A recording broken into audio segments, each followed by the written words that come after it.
9,870 kilograms. That is the weight of Iran's current uranium stockpile, and a fraction of it is enriched to 60%, just a heartbeat away from weapons grade. For months, we've heard the drums of war. Operation Midnight Hammer in 2025 was just the beginning. Now, the US and Iran are at a this-or-nothing crossroads. On February 4th, the world held its breath as talks nearly collapsed, but today the venue is set. Muscat, Oman, 10 a.m. this Friday.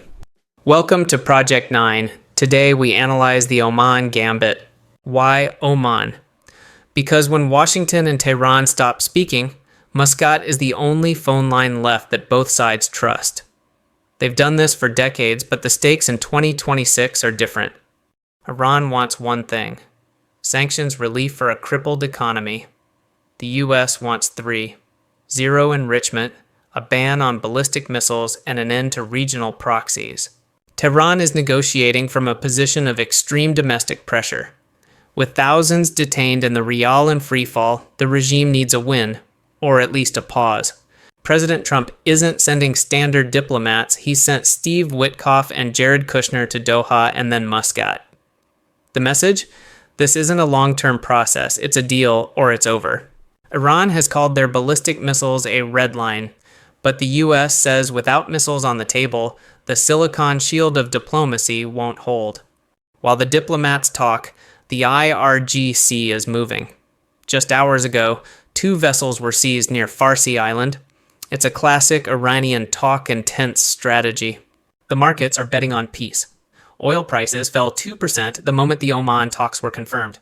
But analysts warn this is a risk premium erosion that could flip in an hour. The irony? The US military presence in the region is at a 10-year high. They are negotiating under the shadow of the most advanced air wing ever assembled in the Gulf. For the Supreme Leader, this isn't just about uranium, it's about survival. If he gives up enrichment, he loses his hardliners. If he doesn't, he risks another midnight hammer. The framework proposed by Qatar and Egypt tries to bridge this. Step 1, transfer 400 kilograms of 60% uranium out of the country. Step 2, limited sanctions relief. As Friday morning approaches in Muscat, the world's intelligence agencies are focused on one room. This isn't just a meeting, it's the last exit before a regional war. The paradox of 2026 is that both sides need this deal to avoid a catastrophe, yet neither side can afford to look weak. Oman has opened the door. The question is, who will walk through it and who will pull the trigger? The summit begins Friday. I'm Mr. 9, you are watching Project 9. Subscribe for more videos on geopolitics and world economy and military.